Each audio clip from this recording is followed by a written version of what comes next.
Good morning. People often ask how a pastor comes up with a sermon from a Bible story. And my answer is that several things happen for me. I read the story several times. I prayerfully reflect on it. I listen to what I hear God saying to me through it. I do lots and lots of study of interpretation of the story. And then, of course, there's our Bible study that happens every Wednesday when I learn from you and you learn from me, and we listen to how God is speaking to us. But there's another important element, and that is conversation that I have with Bob.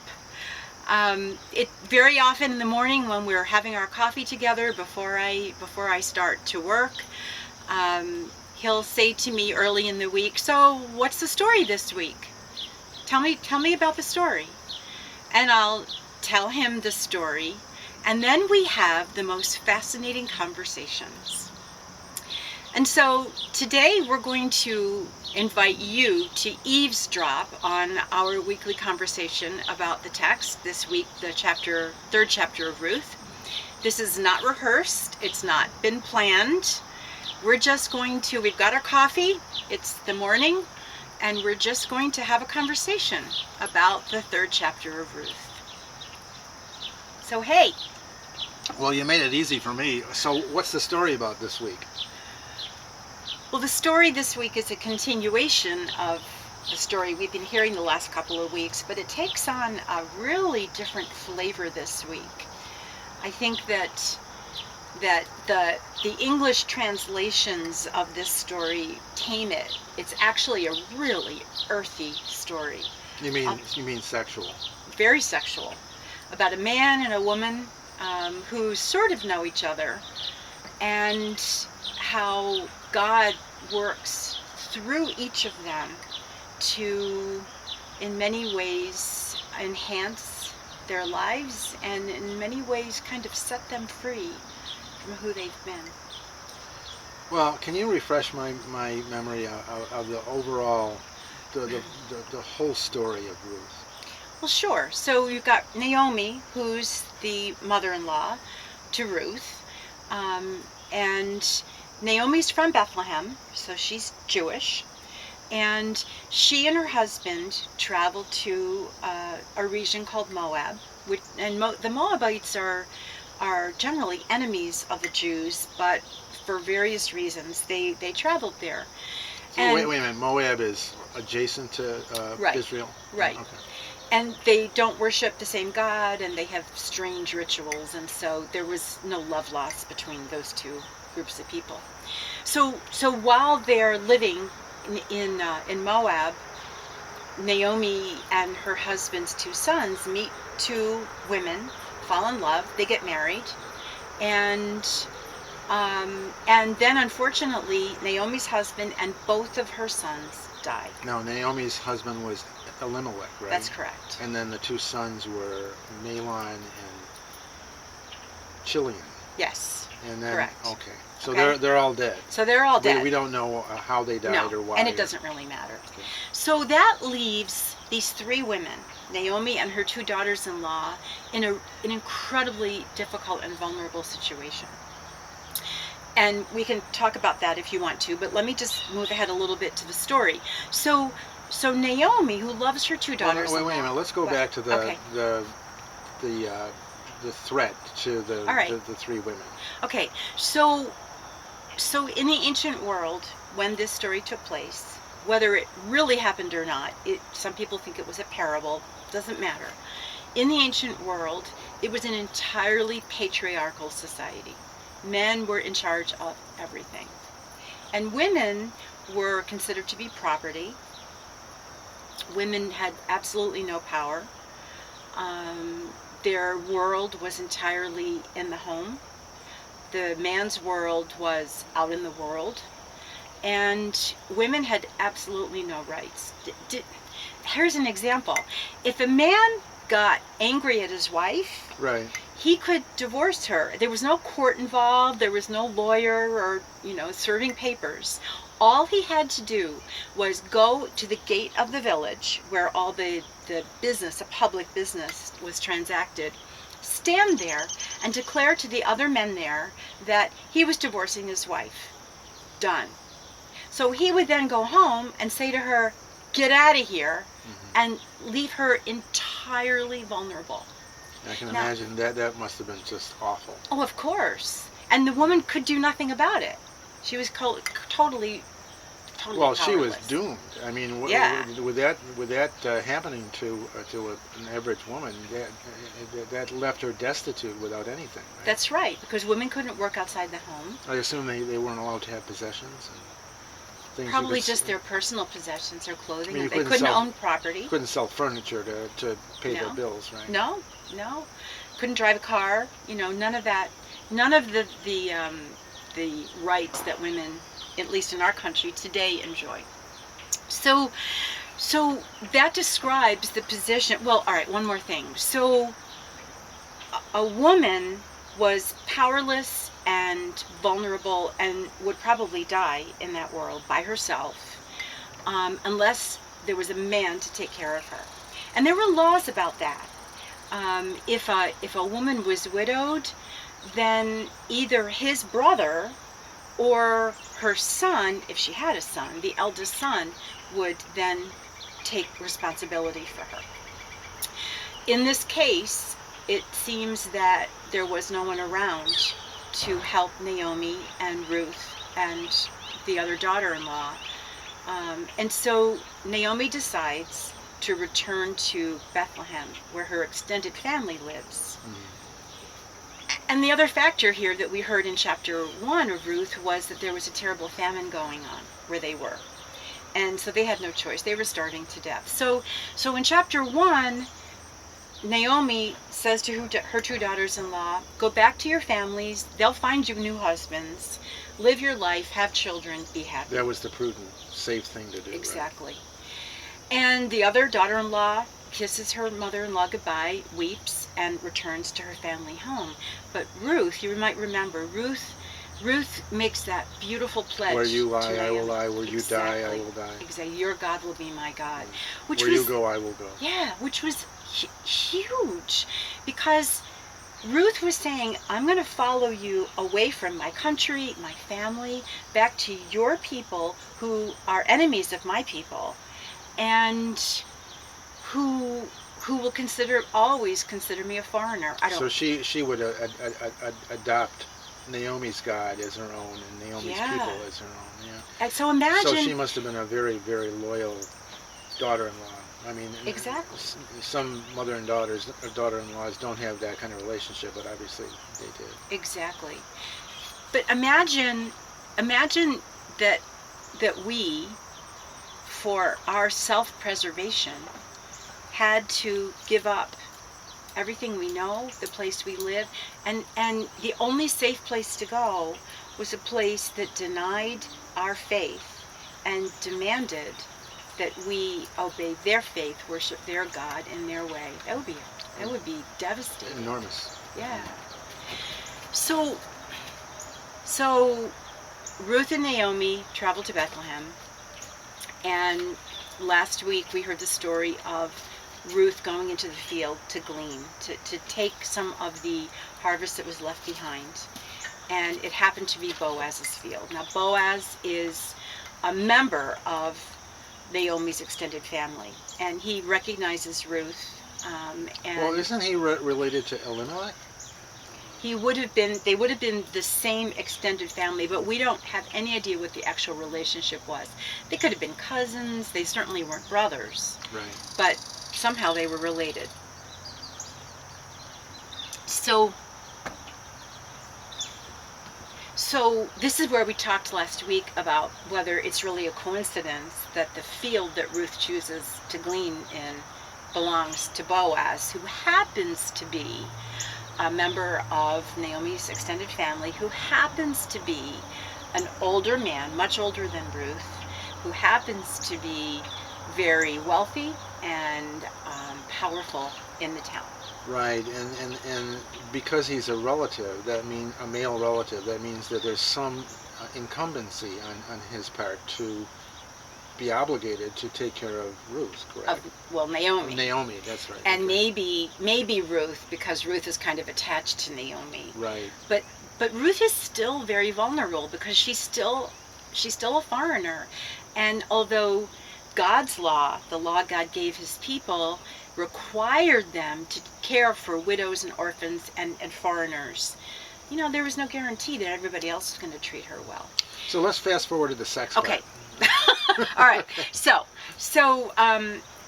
Ruth gleans a whole bunch, and Boaz says, "Take whatever you need." And when Ruth asks him, "Why are you letting me? Why have I found favor in your sight?" Remember last week, Boaz says to her, "Because I know who you are. I've heard the stories about you and your loving kindness to your mother-in-law, Naomi." Hesed, right? Loving kindness. Good. So, all right. So fast forward to this week. So after Ruth brings this bushel of grain back to Naomi so that they can have something to eat for a few days, Naomi gets an idea.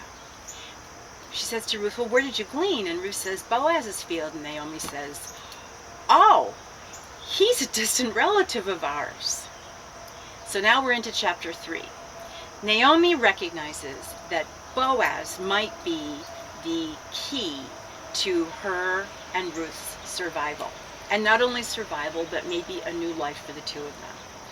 So she cooks up this plan. And she says to Ruth, "All right, here's what you're going to do. It's the end of the harvest. Boaz is going to be in the field tonight finishing up the harvest. And then there's going to be a huge celebration. And he's going to get drunk. Mm-hmm. So you're going to take a bath, you're going to anoint yourself so you smell nice, you're going to put on your best clothes, and you're going to go to Boaz. You're going to wait until he's basically passed out, and you're going to lie down next to him." Which is a metaphor, or a seduction. It's a euphemism. You're going to seduce him, right? So Ruth is the obedient daughter-in-law and says, "Whatever you say, Mom, I'll do whatever you say."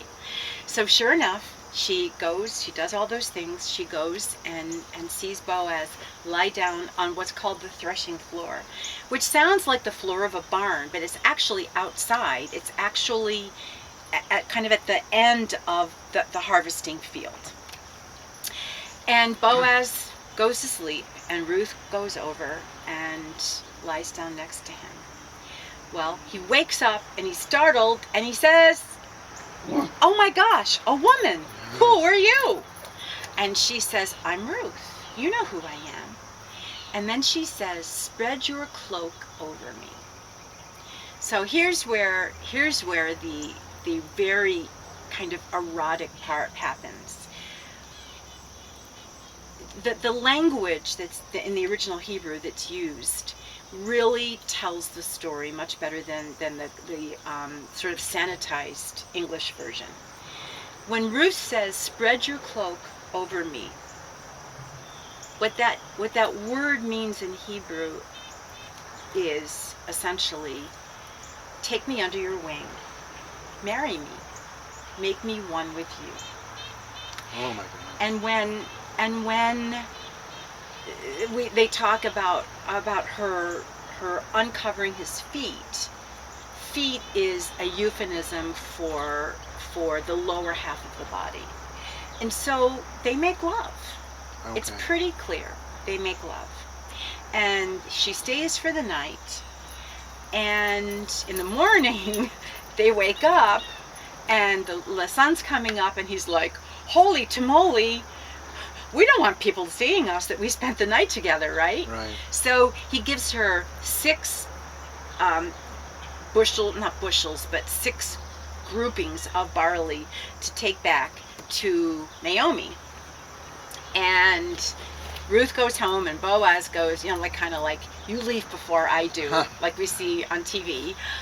"You leave first, I'll leave 10 minutes later." She goes back to Naomi, and Naomi's like, "So, how did it go? Wink, wink." And Ruth says, "Oh, it went really well." And then she says, by the way, apparently there's another kinsman who's in even closer relation to you than Boaz is. And He Boaz, has first right of refusal. yeah, he's got right? first rights. And Naomi says, let's just wait and see what happens. I'm sure he's going to settle this today. And so that's the end of this chapter. So does Boaz make this observation that there's another relative, or is it Naomi that makes it? No, Boaz does. I see. Boaz so does. he's being forthright. He is. But by right. Acknowledging this fact and then giving that unnamed man, I assume he has no name in this story, that right. The right of first refusal, and then right. if he turns him down, then Boaz has the right to right. marry Ruth. But so I was feeling very, very sorry for Ruth and Naomi, but I get the impression that Boaz to some extent was kind of manipulated. Mm-hmm. I mean, this was a very successful culmination of a conclusion of a plan that Naomi concocted. Yeah. So I think there are different ways of looking at that. I think that I don't want to take us off on that tangent. No, that's part of the story. I think that maybe a feminist way of understanding that part of the story would be that Ruth and Naomi are both claiming some power. Mm-hmm. They're claiming some power in a world where they have no power, and their only other choice is to lay down and die. And yet there's something else going on here. So it's really interesting that But you're illustrating the point that when a woman, when any woman is in this dire predicament, that is having lost her male supporter, her male husband or whatever, she is subject to a certain death unless she prostitutes herself. In the ancient world. That is true. That is true. And many women actually ended up doing that, just out of survival. Which is appalling. It's horrible. It's horrible, and it's another illustration of how utterly powerless women were. And to some extent still are. To some extent still are. Because women still have to make really hard choices for ourselves. So one way of looking at it, I think, is that these two women are claiming their power, or claiming a power that no one else is going to give them, and they're doing it not to manipulate him as much as to survive. Mm-hmm. But there's something else going on here, kind of theologically, that I think is easy to miss, and that is, where is God in this story? I was going to ask the same question. Okay. Because God is not mentioned in this reading at all. Right. The character of God does not appear, or the being of God, we should say, doesn't appear in any of the 4 chapters of this book, and yet it's in the Bible. And so when the canon of the Bible was decided upon, one of the factors that was used, because there were many other books that never made it in, one of the factors that was used was how is God's activity in the world faithfully portrayed in this story? Well, God doesn't appear in the story, but God's character, God's presence, God's love and grace does. And I think we see that in the people of the story. We see Ruth. Well, you certainly see it in Naomi, who's willing to take on Ruth and help her through this. Right. Even though Naomi seems to be a little irritable about the whole thing, she does. She accepts Ruth's pledge. Ruth absolutely displays loving kindness, which is a reflection of who God is, to Naomi, but she also displays it to Boaz. And Boaz begins to name that when he says, you could have chosen a younger man, a young buck. Because Boaz is old in the story. Yeah, but you've chosen me.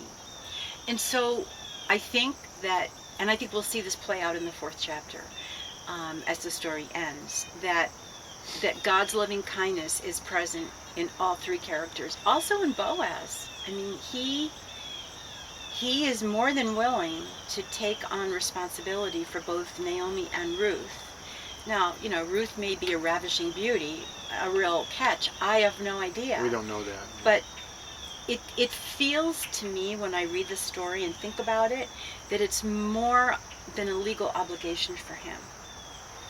And so by Naomi and Ruth coming up with this plan where Ruth goes and essentially seduces Boaz, new life and hope is brought to all three characters. And we don't really see that play out till chapter 4, and we don't want to give that away. But okay, I won't but, go there. but I think that there's much that God's word speaks to us in some very relevant ways for our lives through this story. So let me ask you a question now. Where do you see? Can you see where that might be? What strikes you? Well, I see the sense of ownership on Boaz's part of his responsibility to take part. I mean, he didn't have to take this woman. Because certainly this is now an added burden on him. I see it in Naomi's plan, even though it could be interpreted as being somewhat disingenuous. But on the other hand, she's really looking out for Ruth, and that's God's love being expressed through another person. Right. And Ruth is going to enter into this relationship with an older man who may not be appealing to her, but she's doing it out of a sense of obligation to help take care of Naomi. Right. So, and all three characters in this story are expressing God's love by the decisions that they've made. Yeah, that's good. I think another factor that is really relevant to our time is that Ruth is a foreigner, and her people are an enemy of Boaz and Naomi's people. And so both Naomi and Boaz, who are Jews and try in their lives to reflect who God is, and do a pretty good job of it in this story, both of them accept her and love her, even though she, by anybody else's measure, would be an outcast and somebody who would be very disposable for a number of reasons. Right. And so I think, and always trying to tie the word that we're given each week to our lives, I think it's a lesson for us in being aware of how we look at people who are different from us. Oh, good point. People who maybe have made some choices for their lives that we absolutely would not make for our own lives, although you never know when you're desperate, right? And that we are all God's people, whether we are Christian or Jewish or Muslim or nothing, no religious affiliation. God loves us all, and we as Christians, specifically the ones who follow and emulate Jesus, are commanded to care for and love others, especially those who have been marginalized, those who can't take care of themselves. And I think that both Ruth and Naomi represent that. Yeah, they are sympathetic characters. They're not pathetic. They're definitely willing to work hard, but they are sympathetic characters. Absolutely. Yeah. Well, we're going to run out of film soon. So, well, thanks for having a conversation with me. I actually got something right for a change. Stop. It's rare that you say that's correct. That's not true. That's not true at all. So, so thanks for some good conversation. You're welcome. Okay.